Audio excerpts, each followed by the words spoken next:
So how does Crave work? If I want to have my restaurant part of your group, what do I do? Well, we have a certain, so we at Crave view, so we have a 15,000 square foot facility. Within the facility, we've got 16 350 square foot kitchens, and those come with a 12-foot hood. All it's health department approved. It's got the hand sinks, the 3 compartment sinks, so you get a blank slate. But at Crave, we view it as a singular menu. So when we're looking at concepts to come in, we have, for example, we have one Thai concept. We've got one burger concept. So we're looking at it as one singular menu. So there's no competition amongst items within the facility. But as if you were a restaurateur coming in, what would we look for is we would want from you to bring your greatest hits. Obviously, in the restaurant industry, it's kind of said that 80% of your sales comes from 20% of your menu. So that's kind of what we're looking at the concepts for. We want that 20% of your menu that's your signature dishes, your iconic dishes, items that you're known for. But at the same time, they have to be things that travel well. They have to be things that you can execute in 10 minutes to get out of the kitchen. Our commitment at Crave is to from the time you go on our app and order, that we can deliver to your house in that 35 to 40 minute time frame. So that allows 10 minutes for the kitchen to produce the food. It goes through our quality check, through our expediting packaging system, and then to our mobile servers who deliver to your home. So as the restaurant, do I send my people to your headquarters and those people man the kitchen, or how does it work? Yeah, so basically, we have a couple different scenarios. So but you're responsible for your employees in the facility. So we help facilitate that. So at Crave, I mean, we position ourselves as an advocate for you and your brand. So we really handle a lot of things for the concept. So everything from, we help out with human resources. We do job fairs. We help with the local market. For example, we've had concepts that have come to Boise and hired local chefs, where they would bring them back to their host city, and that chef would train there and then come back, and we would assist in hiring a local team. We've actually had situations, due to the current climate where, restaurants have transferred, chefs to Boise because they've been furloughed or laid off, and they've headed up the project. But, we help with the onboarding. I mean, we help, one of the big things we get involved with is the supply chain. If you're coming out of San Francisco, for example, to Boise, our commitment to our clientele in Boise is that you're going to be getting the same food, the same dishes that you would have if you actually travel to San Francisco. So, we really assist in making sure that we have the same specs, the same supplies coming in. So we do that with all concepts, and we have that commitment. So you might be working with their suppliers, or possibly with a different supplier who can provide a similar item. Yeah, absolutely. I mean, Okay. so it's been there's been a little bit of a challenge with some of the items, but we work with the local suppliers in Boise. And the other thing too is we introduce all the chefs coming into Boise to the local purveyors. So they're looking at the local products, and and sometimes that affects a couple of dishes. So it's a nice relationship, because obviously we want to be very supportive to the communities that we're going into. Sure. And does that open the opportunity for there to be local specialties, using, for example, local Idaho produce, or even Yeah, fresher potatoes, or whatever it might be? yeah, absolutely. We actually just yesterday, so we have Lincoln Carson, who's one of our partners. He has a bake shop, Merte bake shop in Boise. So he just started a new cookie yesterday. It's an Idaho potato chip cookie with butterscotch and pretzels, and he's incorporating that into the process. Tony Jimmy Johnny, who's pizzeria out of San Francisco. I know he's looking to incorporate some of the Snake River Farms products into his pizza program. So yeah, I mean, I think everyone's looking to use great products, and obviously things that are produced there just totally make sense, and we want to be that type of we want to have that type of partnership with the local purveyors. And what kind of adjustments do you have to make to make your food travel well? Some of the things that we've done is testing the temperatures as we're stacking things into our bags. So, for example, a carbohydrate, a pasta, for example, really holds its temperature a lot better than, let's say, a protein or a vegetable. So when we're stacking the bags, if there's certain, our team knows that if there's a pasta going with it, they know to, to go with the carbohydrate underneath the protein, that the heat rises, it keeps it warm, it doesn't overcook it. So, we're continuing to, push the envelope on what is, what can be done in delivery. And I think, obviously, if you go back a year ago when people thought of delivery, it was like pizza, Chinese, Mexican. But now we're seeing that there's so many opportunities of things that we can push the boundaries on. And so we actually have a test kitchen in our facility, which is exactly for that. We want to see what we can do with items that, typically wouldn't be, considered a delivery item. And another advantage that we have, because we control the experience. Obviously, we have proprietary tech. So the customer comes in through our technology. They select the concepts that they want to choose from. They order. It's all, bundled together. And we have one mobile server who's trained just like a server in a restaurant. They know the concepts, they know the menu, they know the chefs, and they go directly from our facility to our guest. So there's no driving around. So we really shorten up that delivery time, which gives us a lot more options in what foods we can deliver.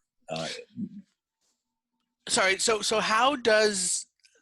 are there other things you have to do to that steak? Like, do you have to cook it to a lower temperature than what you ultimately want it to be because it's going to keep cooking, or how do you figure that out?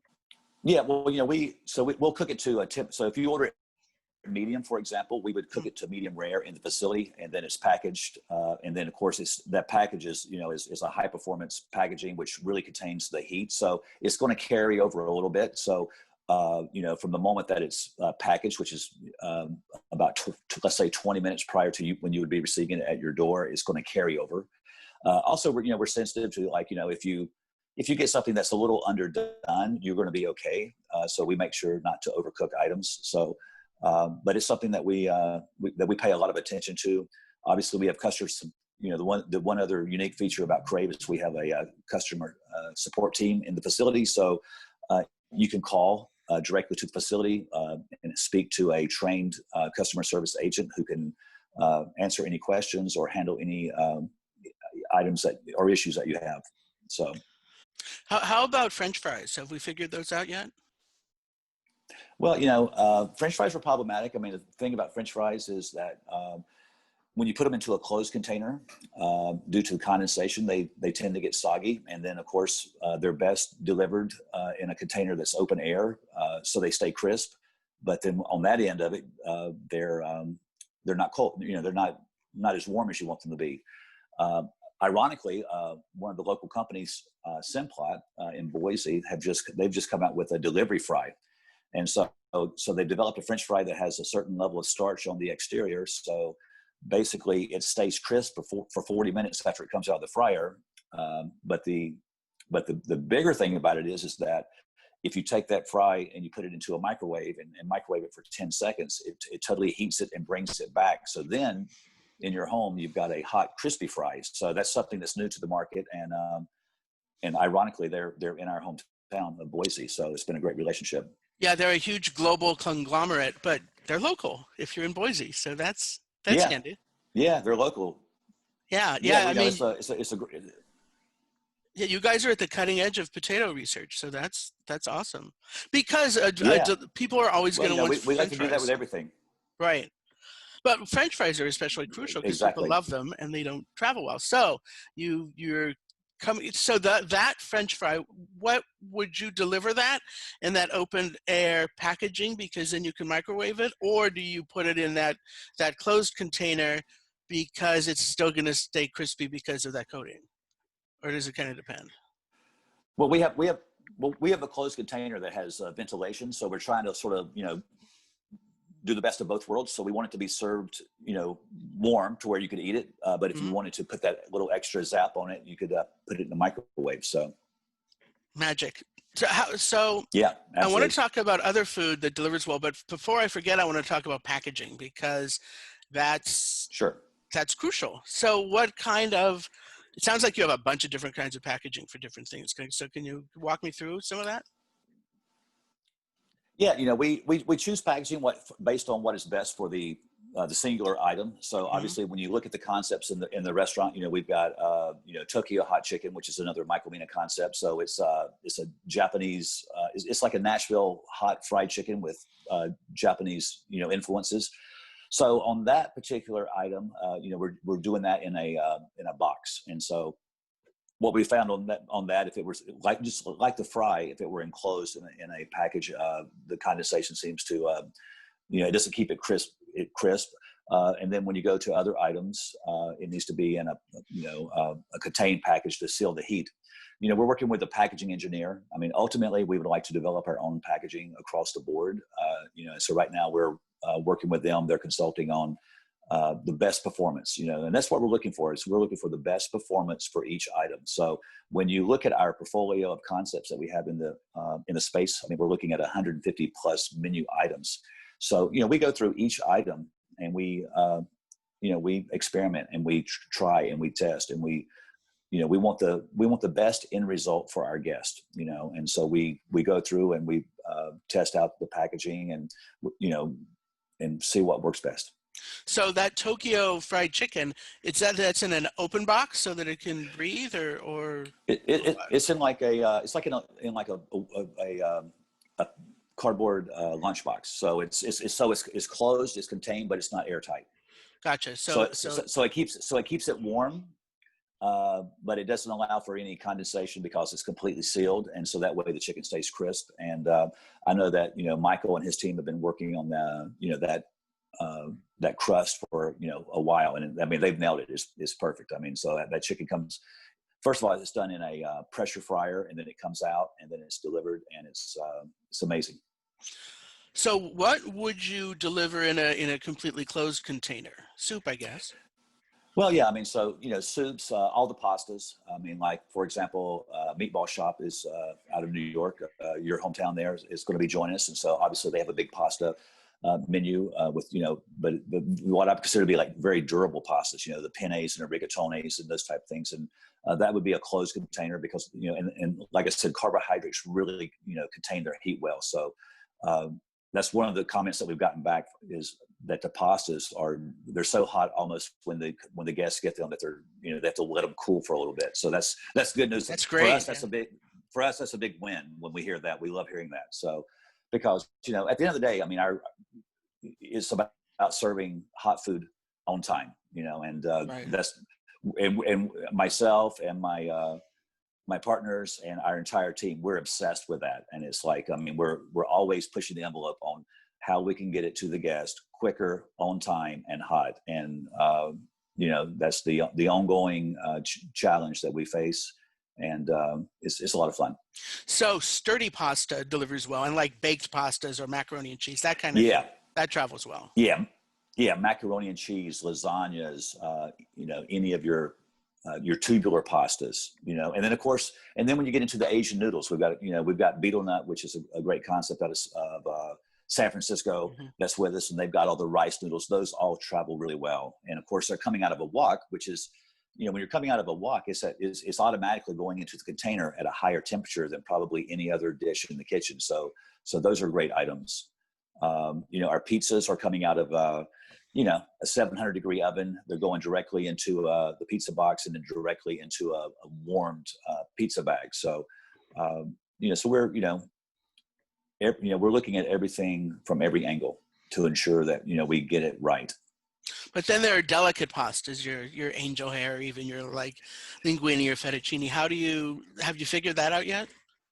We right now we don't have any of those on the menu because They don't travel well. we just they don't travel well. Yeah. And there's just certain things that don't hold up to time, and they need to be more a la minute. And so, but those are things that we're going to play with. I mean, so like I said, we've got an ongoing list of things that we're like, okay, and like internally our we're like, let's crack the just because traditionally it hasn't worked doesn't mean that it can't work in the future. And so we have we have a few people on our team dedicated to cracking the code on how we can do that, because that's what's fun, is going outside the box and figuring it out and how do we do it. And we've got the team, we've got the resources, we've got And that's the other thing too. In our facility, there's so much talent. I mean, there's so many talented chefs and cooks, and it's become, it's a collaboration. I mean, like about sharing information. I mean, so, we've got, chefs from one kitchen, talking with chefs from other kitchens, and they're sharing ideas and their successes and what's worked for them. And it's really, it's a university type program. So steaks can deliver well. How about burgers? Yes. Yeah, burgers. So we have a concept. We're doing sliders, and Hmm. so they're out there. It's a company out of Kuwait called Rockhouse Sliders, and once again, they bring that experience to the table. But yeah, burgers.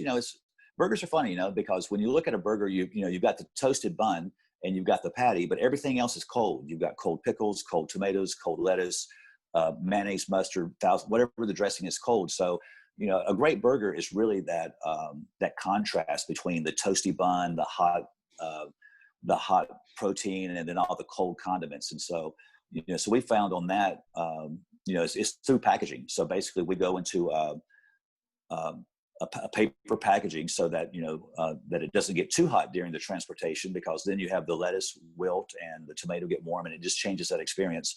And then it goes into a warmer on delivery. So it's something that we're executing in Boise. But once again, we had 10 years of experience from the company coming in Kuwait that's doing that. So, and we take all those experiences and we translate them to other items. And so, we're getting quite good at it. So you said it goes into a warmer on delivery. Where is that warmer? Are the customers warming it when they get it, or is there a warming process in the car? What is that? Well, no. So basically, once the food leaves the kitchen, it comes down our conveyor system to our Hmm. expediting and packaging area, and then that food. So going back to like using restaurant terminology, I mean, hot food hot, cold food cold. So we Yep. have warmers and coolers in our area. So all cold items go into a cooler to keep it cold, and then all of the hot items go into a warmer, and those are then taken and put into the back of the car. So the driver goes to the guest home, and then opens up the back of the car, and so they're actually pulling the food from either from a warm box for the hot food or a cold box for the cold. So So a warmer is like a cooler, except it's warm. yeah, yeah, we've got It's a new we've term got for me. we've got heating elements that keep it at about 130 degrees, because we don't want the food to overcook or get too hot during the transportation. We want to just hold it at that perfect temperature. Well, Scott Howard of Crave Hospitality Group, thank you for taking all the time to talk to me about these fascinating things. Good luck with your new openings. Congratulations Absolutely, on thank you. filling up your Boise location. And I hope we get to catch up again soon. Check out restaurant-hospitality.com for more independent restaurant news.